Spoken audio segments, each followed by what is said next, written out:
It's Wednesday, November 1st. I'm at the Desert Marksman range. I'm here at the on one of the benches shooting at the 100 and 200 on paper just to chrono test some loads again and to do some further group testing on the two loads that I'm settling on, which are probably going to be 43 grains and 43.3 grains at 4350 with the 105 burgers. We'll see how this goes, but it seems like the first group of the day was pretty good. First shot though was 3001 feet per second, which was a good 83 feet per second slower than the second shot. So shot one was 3001, shot two was 3084. The first shot was a clean cold bore. I waited a few minutes and shot another cold bore, relatively cold bore shot.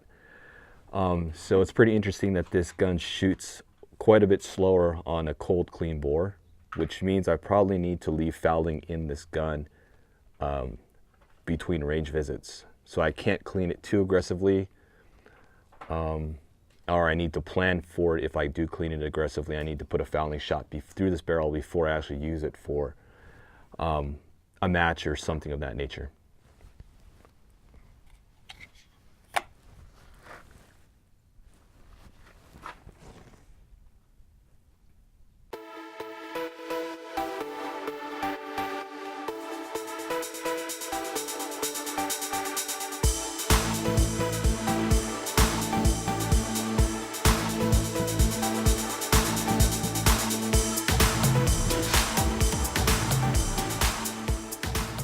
The weather's a lot colder than I expected. It's 51 degrees Fahrenheit, 73.7 degrees relative humidity, density altitude 4868 feet. But the wind is pretty much non-existent, maybe 2 miles an hour right to left.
So taking a walk out to the targets because they wanted to take a break to run out to 600.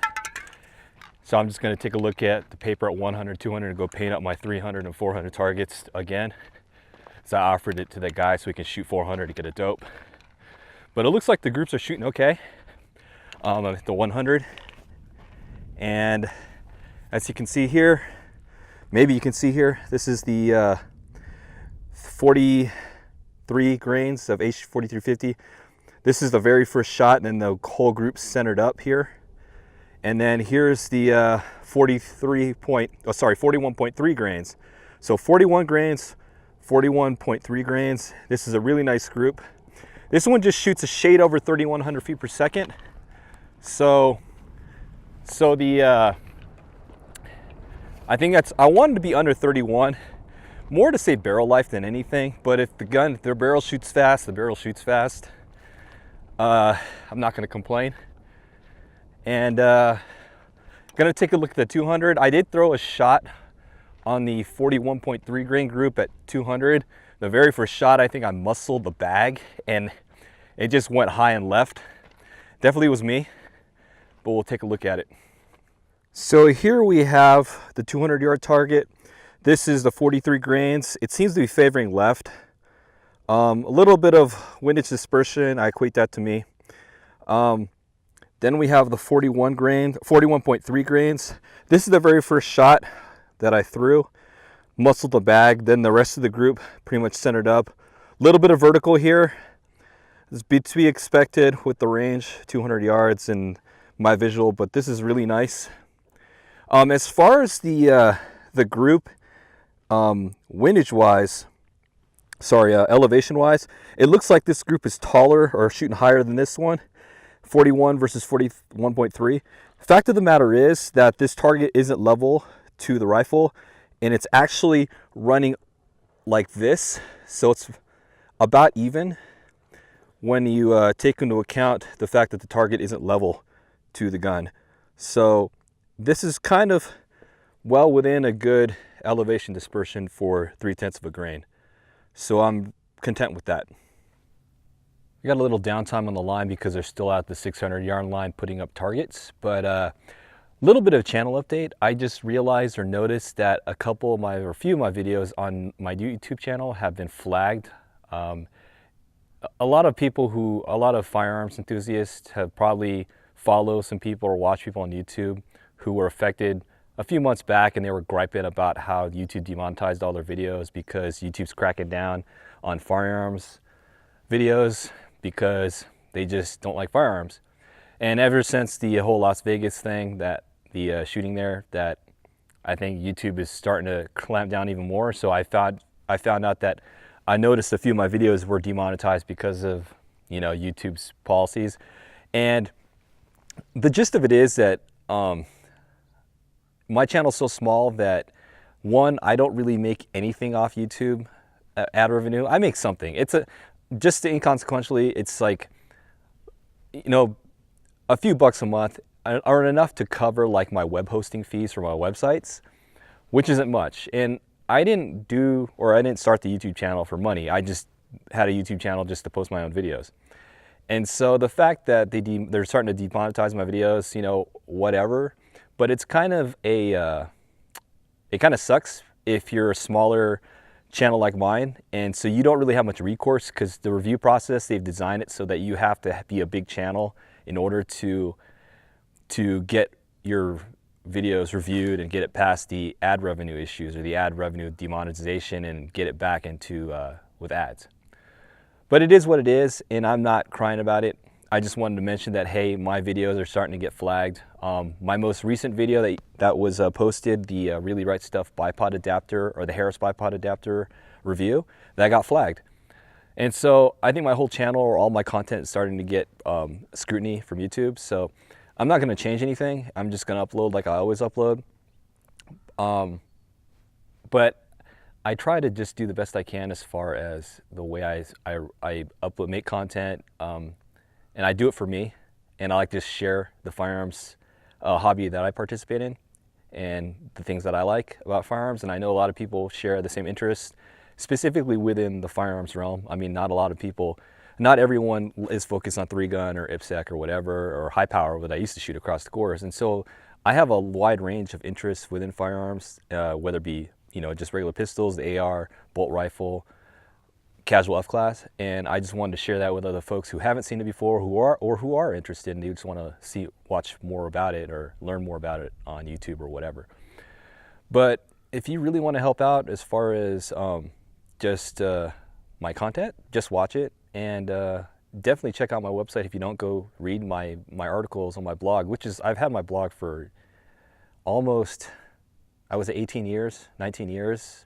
It's gone through a few iterations, but ocabj.net's been around forever, or like forever, for about almost 20 years. So, I mean, I always upload content there. I like to write. I'm a better writer than I am speaker, so that's why I like to post articles. It's just easy for me, and I like to use my photography, because I like to take pictures, and I have a whole, setup in my whole process. I don't shoot portraits as much as I used to, or barely at all anymore.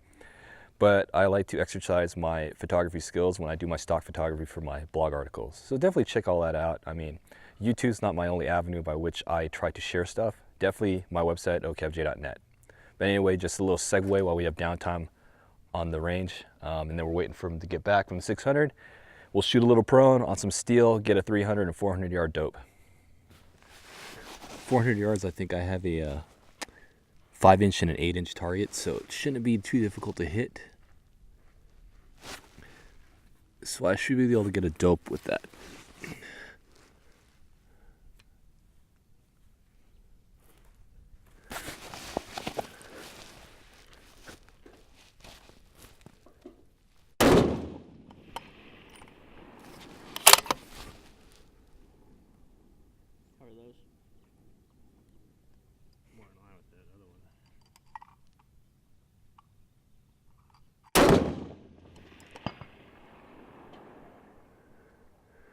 So we got a solid hit, 400 yards on the 8-inch. A little bit higher and left from center. I'm going to take it down to 1.3. 1.3 mils up from 100 yards zero. Then we'll go back down to the 41 grain load, which is going to be slower than the 41.3, but it should still be on target at 1.3.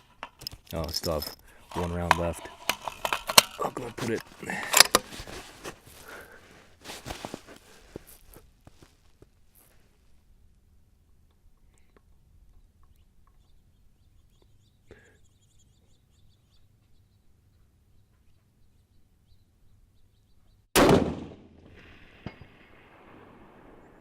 Solid hit.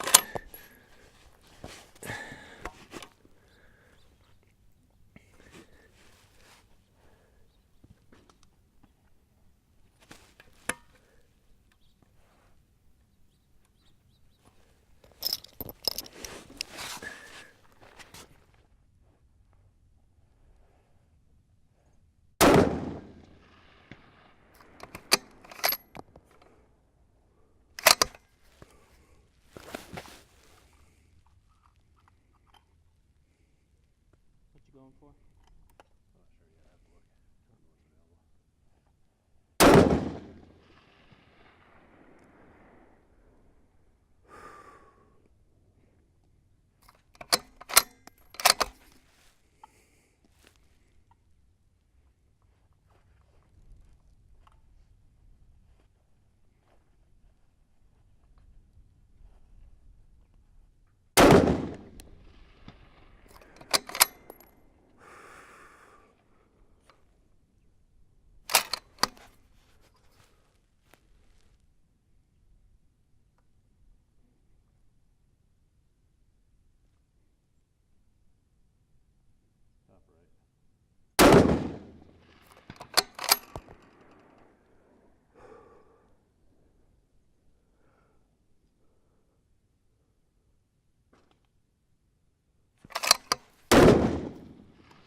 O'clock, 2 inches. So at 400 yards with the 41.3 grains of 4350, which is around 3,100 feet per second, we are holding 1.3 mils up from 100 yards zero.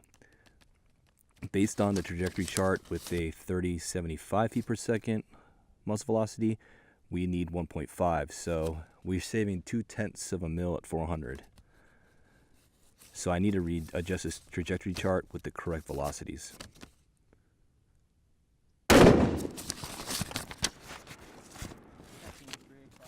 Just a quick look at this guy's setup. He's got a tablet there. That's a 6.5 SOM, and notice the cool 6kg 2400 ABS. But he's got this electronic target set up at 600 yards. Basically, it's an NRA SR1 target, so the official, MR target, which is the official mid-range 600-yard target. And he's got 4 little deals on each corner, one on each corner of the target, which is calibrated. And basically, it plots the shots, and he can see it on his iPad. and it's supposedly the same setup that's used for the CMP Talladega Marksman Park or whatever. And so you get real-time feedback of your shots on target at whatever distance you have it set at.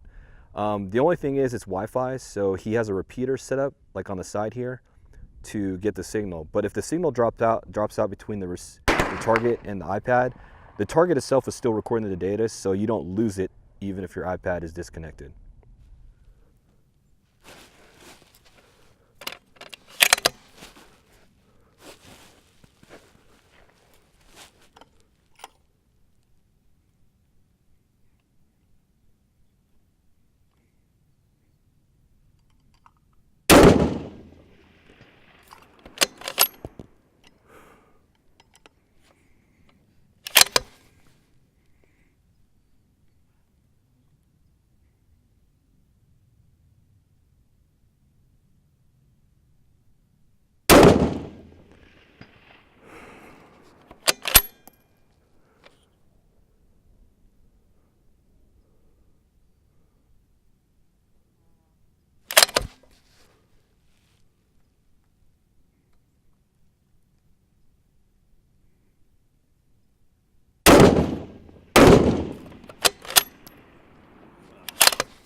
So I'm pretty much done shooting. I put 45 rounds down range. I'm just waiting for them to call line break so I can pull my targets.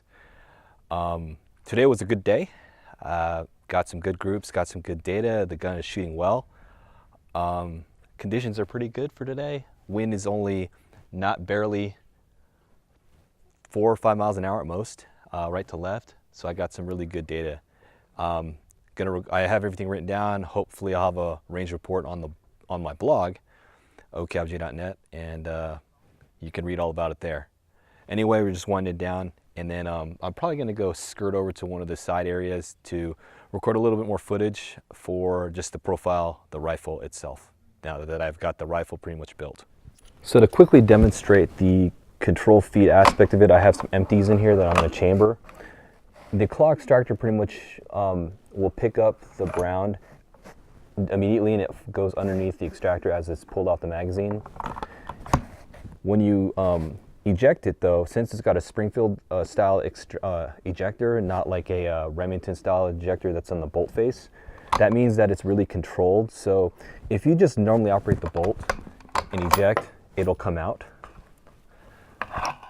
with just nominal force or nominal ejection. If you operate the bolt quickly, what's going to happen is it'll eject farther. So it's almost 12:30. I've been at the range a lot longer than I expected.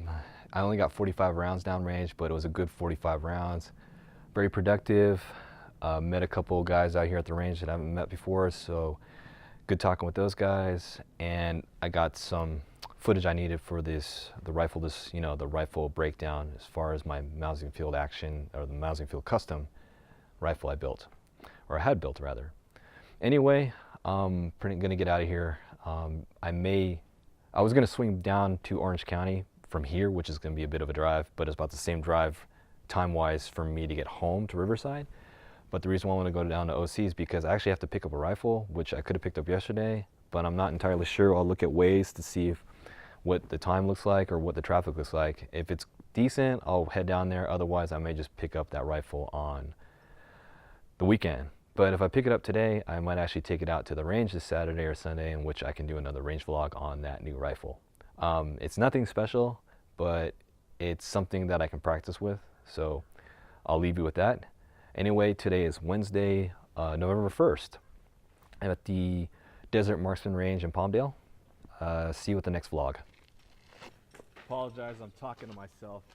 Oh no, No. At first I was like, what's he doing? Oh, and then I realized he had the camera there.